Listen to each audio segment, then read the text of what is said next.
केंद्र सरकारने पिण्याच्या पाण्यासाठी पुढील 30 वर्षाचा आराखडा तयार करून राबविलेली जल जीवन मिशन ही योजना पाण्याअभावी कोरडी पडल्याचे चित्र गावोगावी आहे। हर घर नल से जल असा गाजावाजा करत ही योजना राबविली गेली खरी, परंतु अशाच योजनेचा फज्जा उडालेला दिसत आहे। केंद्र सरकार आणि राज्य सरकारच्या वतीने पाणी पुरवठा विभागाद्वारे हर घर जल मिशन अंतर्गत पाणी पुरवठा करण्याचे प्रयत्न केले जात असताना अमरावती जिल्ह्यात भातकुली भागातील हरताळा गावात भीषण पाणी टंचाईचे वास्तव समोर आले आहे। या गावातील महिलांना चक्क पाण्यासाठी 2 किलोमीटरची पायपीट करावी लागत आहे।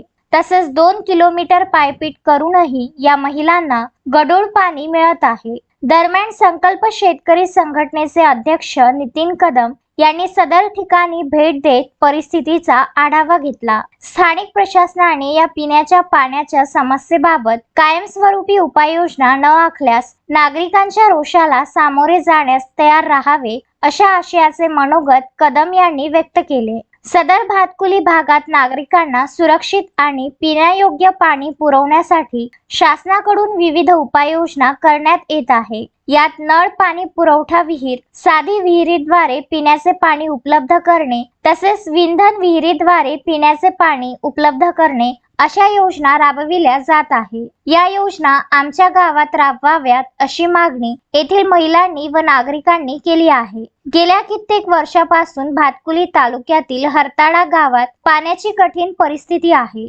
येथील नागरिकांना पाण्यासाठी रोज वणवण प्रवास करावा लागतो, तेव्हा कुठे पाणी मिळते आणि तेही गुणवत्ता शून्य पाणी असते। त्यामुळे ते गाडून घ्यावे लागते आणि घरी जाऊन उकळावे लागते। पाणी जनावरांनी पिऊ नये म्हणून आम्ही झऱ्याला कुंपण लावून ठेवले आहे। रोज काम सोडून आम्हाला पाण्यासाठी वणवण करावी लागते, तेव्हा कुठे 10 लिटर पाणी मिळते। त्यातल्या त्यात लहान मुले देखील पाणी आणण्यासाठी घेऊन जावे लागते, त्यामुळे त्यांचे शाळा व अभ्यास बुडतो। हा एक मुद्दा आहे। त्यामुळे लवकरात लवकर शासनाने पाण्याची समस्या दूर करावी अशी मागणी नागरिक मुकुंद बांबल यांनी केली आहे। Vidarbha news bureau, Amravati.